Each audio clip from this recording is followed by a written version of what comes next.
Hi everyone, it's Nicole here from My Dear Charlie and welcome to my channel. Today I'm sharing with you a tutorial on how to make yourself one of these gorgeous wraparound style journals. So a quick overview on the journal itself. Obviously it's a wraparound style, it's just secured with a bit of elastic cord. Inside we have 6 pockets in total. There are 2 side loading pockets. There are 2 window pockets and there are 2 tuck spots. There's also 4 notebooks as well. So as you can see, there's the other pockets and a pen loop. In this first video, I'm just going to go through the materials used, the sizes that you need to cut everything to if you wish to make this size. It's actually a really handy size to carry around with you.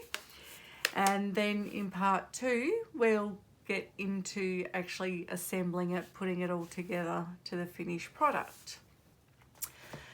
I just want to share with you the printables that I am using in this. These printables are so gorgeous. The colours are so vibrant. This kit is from Louisa Heinzel, which I will put a link to her shop and to this kit in the description box below. So the 4 notebooks, as you can see, they're already made.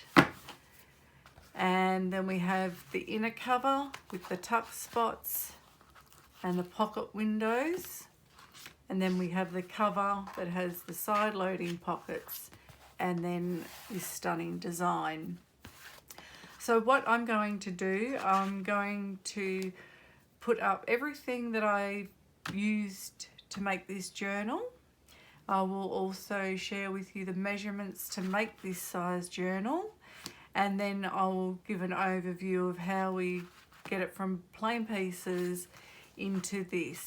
This is just tacked together with a bit of glue. It's not all like fully tacked. You do not need to glue it down because it's going to be hand stitched. It's just got some glue just so it keeps the pieces there when we go to use the template to mark where the holes go. So why not grab yourself a copy, sit back and enjoy.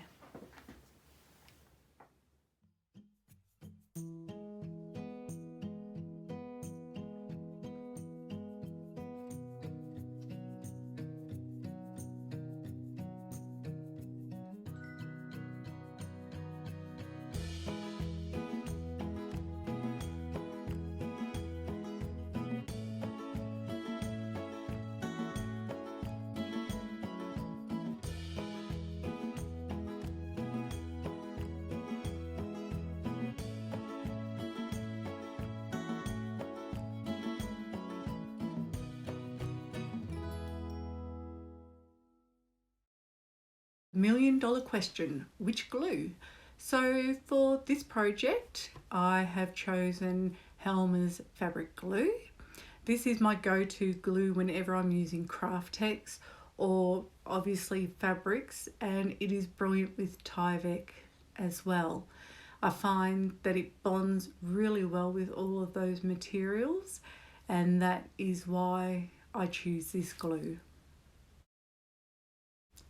So now that we've got all our materials figured out, we've got our measurements done, it's time to start assembling this journal. I'm going to start by tacking in the inner pockets, the window pockets that is. I've already added the vinyl with the inside row of stitching, and now I'm just going to glue the bottom and top edges and the inner edge, leaving the outer edge open to form the pocket.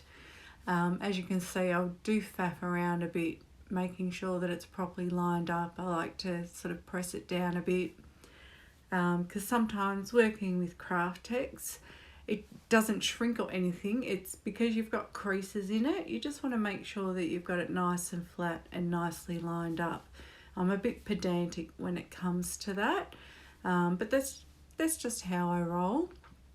And so the same thing with these inner tuck spots. We're just going to glue on the outer edge and the bottom edge to leave that tuck open, and it's quick and it's simple to do this bit. But again, it is important to have everything properly lined up, because when we punch the holes, which will be in the next video, you need everything to be straight. Otherwise, when you do your stitching, it will kind of look a bit off. So as you can see, we've got those pockets done and the notebooks look great in there. So the next thing that we will be doing is putting these thin side loading pockets inside the cover. So it's the same deal, again, just tacking them on, making sure they just stay in place, because in particular with these, you're actually going to be poking your holes through 3 layers of craft text, because the cover, I laminate 2 pieces together. I just find 1 is probably a little bit flimsy for a journal, but 2 is perfect. It seems a bit stiff when you first make it, but once you open it and close it a few times, it's got a good amount of give, and it just holds its shape really well. And I think, you know, you want that to happen. So onto the last side loading pocket now. So again, as you can tell, we're gluing it down. Now this pocket in particular needs to be 3.5 inches from that right side edge, so that way you've got your wraparound closure. You don't want that tuck pocket into that space, otherwise it's not going to wrap around properly, and the pocket will be pretty much useless. So as you can see, I just grabbed my craft ruler and I measure it in 3.5 inches, and that just gives me something to line it up. And I better flip that around and put it in the right way before I make a mistake, because that can happen, especially with me. But yeah, so that's all of the pockets now lined up, tacked in, and what I will do next is they will all go into my book press. So this little bit here, what we're doing is we're just making a bit of a gap for the pen loop. So I just pop in a bit of baking paper in there so the pocket doesn't stick to the cover. So when we're ready to stitch, I can just slide the pen loop into there, and then we're ready to stitch that. So this is where I'm going to leave the tutorial for today, but I will be back very soon with part 2, and I will share more with you then. So happy crafting, take care, enjoy your day, and bye for now.